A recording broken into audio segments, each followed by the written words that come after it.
О том, что электричество необходимо использовать экономно, жителям не устают напоминать энергетики всех стран. Однако понимание этой проблемы приходит к людям лишь в критических ситуациях. Если говорить об Абхазии, то в нашей республике потреблять электроэнергию рационально. Обычно стараются крупные предприятия, а большинство населения считает, что подобные предупреждения их не касаются. Крупные организации, там, гостиницы и так далее, которые все-таки тариф для которых ощутимый, да, не такой низкий, как для физических лиц, они в своей работе уделяют энергосбережению серьезное внимание. Что касается населения, к сожалению, пока такой тенденции не наблюдается. Более того, если, скажем, в России уже фактически нигде не используются лампы накаливания, которые в несколько раз превышают расход светодиодной лампы, то в Абхазии это носит массовый характер, в основном в сельской местности. Чтобы рационально использовать электричество, достаточно обращать внимание на тот объем, который мы потребляем ежедневно. Существенно сократить расход энергии использования светодиодных ламп. Лампа может там 7-8 ватт потреблять. То есть элементарно, если оплачивать электроэнергию по счетчику, абонент эту разницу сразу почувствует, если заменит все свои приборы. Более того, если раз в 3 месяца, грубо говоря, лампа накаливания сгорает, хоть и светодиодная лампа, она дороже, но у нее срок службы гораздо больше. И в целом, если перевести это сравнить это с оплатой за электроэнергию, выгоднее покупать светодиодные лампы. Существуют и другие способы решения данной проблемы. При соблюдении некоторых несложных правил можно значительно сэкономить энергию во время использования бытовой техники. Для этого достаточно не оставлять даже неработающие предметы включенными в сеть. Не секрет, что в зимнее время в Абхазии нагрузка на электросети существенно возрастает, в связи с чем увеличивается число различных аварий и возникают перебои в подаче света. Может быть, многие наблюдали, что при включении каких-то приборов напряжение снижается. То есть мы все должны понимать, что это ресурс общего пользования и лишний раз его не перегружать. Отдельной проблемой для энергетиков является появление в республике большого количества криптоферм, на которых затрачиваются серьезные мощности электроэнергии, и происходит это круглосуточно.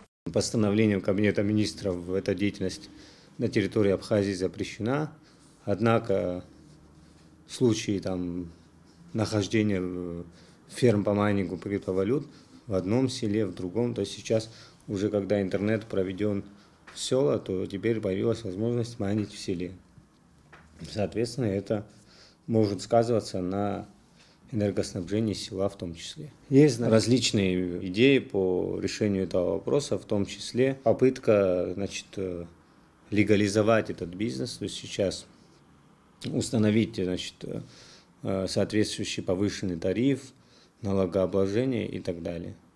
Но на данном этапе к этой зиме сегодня мы подходим в правовом поле, где майнинг криптовалют находится у нас под запретом. Что касается погашения долгов за потребленную электроэнергию, необходимо отметить, юридические лица подходят к этому вопросу более ответственно, чем простые граждане. Тем не менее, общая задолженность по республике на 1 октября 2019 года составляет 4,5 миллиона рублей. Некоторая часть обозначенной суммы должна поступить от государственных учреждений. Физические же лица платят за цвет довольно неохотно, что и прослеживается в отрицательной динамике собираемости средств. Как вы знаете, опять же, есть у нас такое явление, как оплата 400 рублей в месяц, которая равняется по тарифу 1000 киловатт. Но это сейчас уже в современной Абхазии, оно не актуально, и нужно стремиться к установке прибора учета, потому что фактически это, если говорить упрощенно, это безлимитный тариф.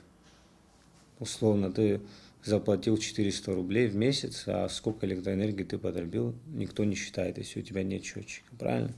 Соответственно, о какой экономии, о каком энергосбережении может идти речь, если человек покупает себе за 400 рублей безлимитный фактический тариф? Если в столице большинство абонентов за потребленную электроэнергию платят по счетчику, то у жителей районов в домах попросту не установлены подобные приборы, и поэтому они платят согласно тарифу – 400 рублей в месяц. Установить счетчик выгодно и для самого потребителя, ведь вполне возможно, что вы расходуете электроэнергию на 100, 200 или 300 рублей, а в итоге платите больше. Хочется отметить, что большинство людей, которые исправно платят за электричество и рационально его используют, граждане пожилого возраста. Все обогреваются электроэнергией, потому что другого нету варианта. Ну, по минимуму, конечно, приходится как-то компактнее делать в комнатке какой-то, чтобы обогреться или что. Так.